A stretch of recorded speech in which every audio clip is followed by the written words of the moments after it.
देखिए, ये जो चैप्टर है ये लाभ हानि से है और आज हम स्टेप तीसरा पढ़ रहे हैं। तीसरे स्टेप में देखेंगे कि लाभ होगा और कुछ उसे छूट पर वस्तु बेचनी होगी और कुछ लाभ पर बेचनी होगी। तो देखते हैं कि आज कौन से क्वेश्चन होंगे जो आज छूट पे और लाभ पर बेचे जाएंगे। तो देखते हैं पहला क्वेश्चन कौन सा होगा। ये स्टेप 3 है, इससे पहले भी स्टेप 2 और स्टेप 1 करा दिए गए हैं। ये तीसरा स्टेप है, तो देखते हैं आगे।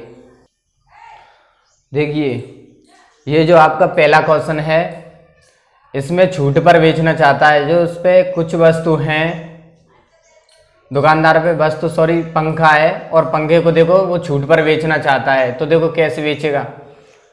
पहला क्वेश्चन है, एक दुकानदार 2000 रुपये का पंखा 30% छूट देकर बेचता है। पंखे का विक्रय मूल्य ज्ञात कीजिए।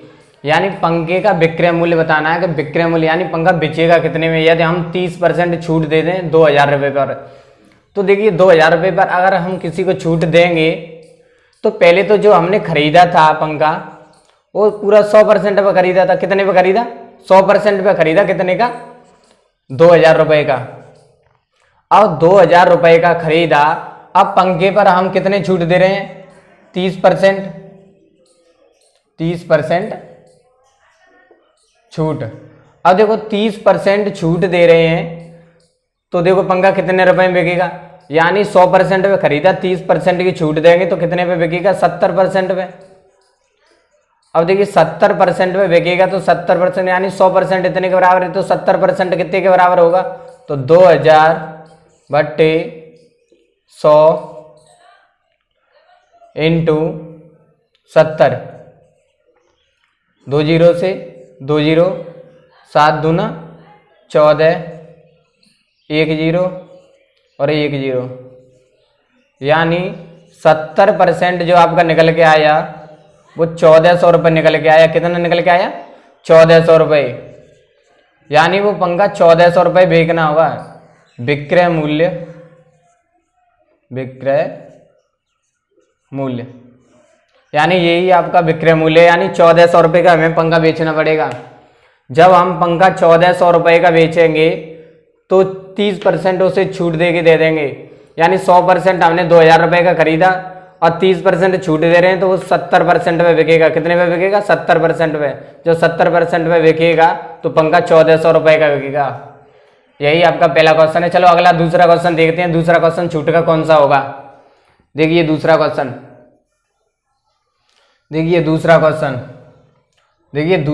कौन सा है।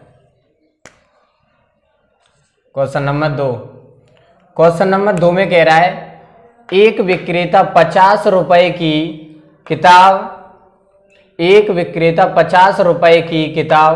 20% छूट देकर बेचता है। किताब का विक्रय मूल्य ज्ञात कीजिए। यानी किताब कितने रुपए में बेचेगी। तो किताब देखनी है, 20% की छूट देकर बेचनी है। किताब 50 रुपए की किताब है, 20% की छूट देकर बेचनी है। तो देखो कितने रुपए में बिकेगी। यानी विक्रेता ने कितने रुपए की खरीदी होगी? 100% खरीदी होगी। अब जब मैंने 100% 50 रुपए में खरीदी होगी, 100% उसने 50 रुपए में खरीदी होगी, लेकिन वो 20% की छूट दे रहा है। कितने की दे रहा है? 20% छूट। अब जब वो 20% की छूट दे रहा है तो किताब कितने रुपए में बेचेगा? यानी 80% पे बेचेगा। कितने पे बेचेगा? 80%। अब 80% देखो कितने के बराबर होगा? 50 बट्टे 100 इंटू 80। 1 जीरो से 1 जीरो, 1 जीरो से 1 जीरो, 8 बन 40। यानी 80% बराबर 40, यानी 40 रुपये। यानी किताब का मूल्य होगा कितने रुपए? 40 रुपये। यानी विक्रय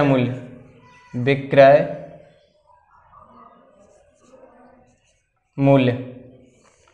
अब देखिए 40 रुपए में बेचेगा उस किताब को। वो कितने रुपए में बेचेगा? 40 रुपए में। क्योंकि 100% में 50 रुपए की खरीदी, लेकिन उसे 80% में बेचनी होगी क्योंकि 20% की छूट दे रहा है वो। तो यही आपका आंसर है। अगला तीसरा क्वेश्चन देखते हैं कि छूट का तीसरा क्वेश्चन कौन सा होगा। तो देखिए तीसरा क्वेश्चन कौन सा होगा।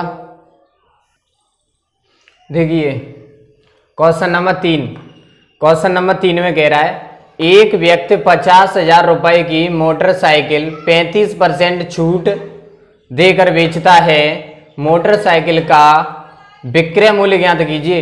यानी 35% की छूट देकर बेचना चाहता है 50,000 रुपये की मोटरसाइकिल। तो देखिए 100% उसने कितने रुपए की खरीदी, 100% उसने खरीदी कितने रुपए की, 50,000। और जब उसने 50,000 रुपए की मोटरसाइकिल खरीदी जब 100%, अब वो 35% की क्या दे रहा है, छूट दे रहा है, यानी 35% छूट। अब देखो 35% जब वो छूट पर बेच रहा है उस मोटरसाइकिल को, तो 100 में से 35 घटाए तो कितने बचे, 65। यानी 65% कितने के बराबर हो गए, यानी 50,000 बट्टे 100 इंटू 65, 2 जीरो से 2 जीरो, यानी 65 बराबर 55 25 2 5 के 30 और 2 32 और 2 जीरो, यानी 32,500 विक्रय मूल्य। यानी विक्रय मूल्य कितना हुआ, 32,500 रुपए हुआ। कितना हुआ, 32,500। क्योंकि उसने 100% वैसे 35% छूट दी है, तो 35% छूट दी है तो कितने की बिकेगी, 65। कितने की बिकेगी, 65। तो 65% पे जो मोटरसाइकिल बिकी है वो 32,500 रुपए की बिकी है। यानी 35% छूट देने के बाद 32,500 रुपए की बिकी है 50,000 रुपए से। तो देखते हैं अगले क्वेश्चन। अब देखिए ये तो छूट के क्वेश्चन हुए, सेम जितने भी क्वेश्चन होंगे वो छूट के ऐसे ही होंगे, तो कोई सा भी क्वेश्चन आप कर सकते हो। अब देखते हैं वो लाभ पर बेचेगा, किसी वस्तु को किस पर बेचेगा, लाभ पर बेचेगा। तो देखो लाभ पर बेचेगा तो देखो क्या होगा, तो देखते हैं लाभ के क्वेश्चन कैसे होंगे। देखिए ये आपका क्वेश्चन नंबर 4 है, और क्वेश्चन नंबर 4 में कह रहा है एक दुकानदार 100 रुपए की किताब 30% लाभ लेकर बेचना चाहता है, तो किताब का विक्रय मूल्य ज्ञात कीजिए। यानी इसने 100 रुपए की किताब खरीदी है और ये कह रहा है कि मैं 30% लाभ लेकर बेचूंगा, तो किताब कितने रुपए में बिकेगी। तो देखिए 30% लाभ लेकर ही बेचेगा। तो इसने पहले क्या किया था कि ये 100% खरीद के लेके आया, तो 100% पे कितने की खरीद के लेके आया, 100 रुपए की। जो 100% पे 100 रुपए की खरीद के लेके आया, अब ये कह रहा है कि मैं 100% पे नहीं बेचूंगा। यदि ये 100% पे बेचे तो फिर 100 रुपये बेचनी पड़ेगी इसे, लेकिन ये 100% पे नहीं बेचना चाहता है, ये कह रहा है कि मैं 30% लाभ लेके बेचूंगा, तो 130 पे बेचेगा। कितने पे बेचेगा, 130% पे। अब देखिए 100% इतने के बराबर है, तो 130 कितने के बराबर होगी। देखिए ये वाले 100 ये रखें, ये वाले ये रखें, इंटू 130 ये रहे, 100 से 100 कटे, तो 130% पे यदि ये किताब को बेचेगा तो किताब 130 रुपए की बिकेगी। कितने की बिकेगी, 130 रुपए। यही आपका विक्रय मूल्य होगा, विक्रय मूल्य, यही सही है। यानी यदि 30% का लाभ चाहता है तो उसे 130 बेचनी होगी, 130 बिकेगी तो किताब 130 रुपए की बिकेगी। कितने की बिकेगी, 130। तो अगला देखते हैं, अगला क्वेश्चन कौन सा होगा। देखिए क्वेश्चन नंबर 5 देखते हैं। देखिए ये आपका क्वेश्चन नंबर 5 है। कौन सा है, क्वेश्चन नंबर 5। तो देखिए क्वेश्चन नंबर 5 में कह रहा है एक व्यक्ति 50,000 रुपए की कार 45% लाभ लेकर बेचना चाहता है, तो कार का विक्रय मूल्य ज्ञात कीजिए। यानी कार को इसने 50,000 रुपए में खरीदा है और ये कह रहा है कि 45% लाभ लेकर कार बेचनी है, तो कार कितने रुपए में बेचेगी। तो देखिए ये पहले 100% पे खरीद के लाया होगा, कितने पे लेके आया होगा, 100% इससे कितने पे खरीद के लेके आया, 50,000। अब ये जब 100% 50,000 रुपये की खरीद के लेके आया, अब ये कह रहा है कि 45% लाभ चाहिए। कितना लाभ चाहिए, 45% लाभ।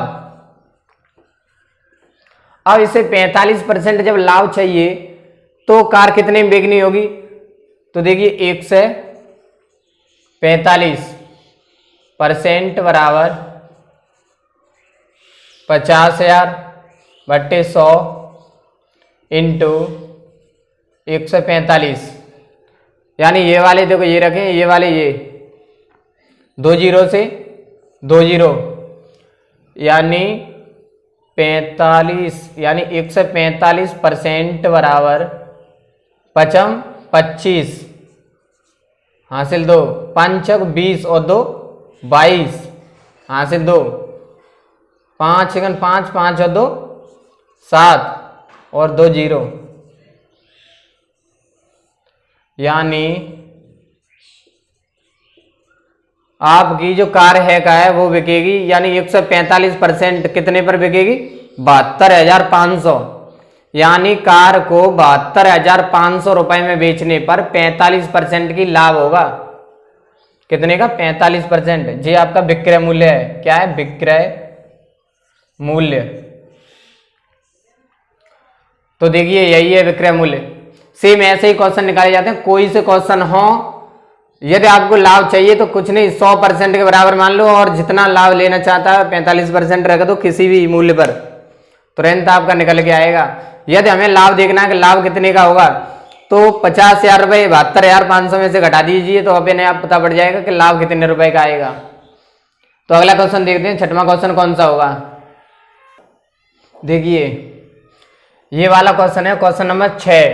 क्वेश्चन नंबर 6 में कह रहा है एक किसान 5,000 रुपए का बैल 12% लाभ लेकर बेचना चाहता है, तो बैल का विक्रय मूल्य ज्ञात कीजिए। यानी किसान ने बैल को 5,000 रुपए में खरीदा, और 5,000 रुपए में खरीदने के बाद अब जब वो उसे बैल को बेच रहा है तो ये कह रहा है कि 12% का लाभ लेकर बेचेगा। कितने का, 12% लाभ लेकर। तो देखिए यानी किसान ने 100% बैल कितने रुपए का खरीदा, 5,000 रुपए का। जब 5,000 रुपए का बैल खरीदा उसने 100%, अब वो कह रहा है कि 12% लाभ चाहिए। कितना लाभ चाहिए, 12% लाभ, 12% लाभ। अब उसे 12% लाभ लेकर बेचना चाहता है तो 100% पे तो नहीं बेचेगा। यदि वो 100% पे बेचेगा तो 5,000 रुपए का ही बेचना पड़ेगा बैल को। तो 100% से ज्यादा बेचेगा ना, यानी 12%, यानी 100 और 12 112, यानी 112% पे उस बैल को बेचेगा। तो देखिए कितने रुपए का बेचेगा बैल, 5,000 बट्टे 100 इंटू 112, 2 जीरो से 2 जीरो, यानी 112% बराबर 5 दूनी 10, 5 एकन 5 और 1 6, 5 एकन 5 और 1 जीरो, ये वाला। तो यानी 112% पे बैल आपका बेचेगा 5,600 रुपए का। कितने का, 5,600 रुपए का। ये है आपका विक्रय मूल्य, विक्रय मूल्य। यानी उसे 12% पे यदि बेचना है तो 112% का बेचेगा, और 5,600 रुपए में बैल बिकेगा, क्योंकि 5,000 रुपए में खरीदा, 600 रुपए उसे लाभ मिल गया, तो 5,600 रुपए हो गए। ये आपका विक्रय मूल्य बैल का।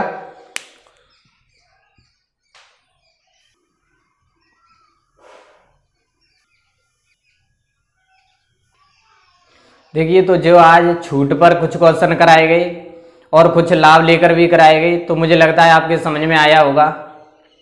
तो अगली मिलेंगे अगली वीडियो में, उसमें देखते हैं क्वेश्चन कैसे होंगे।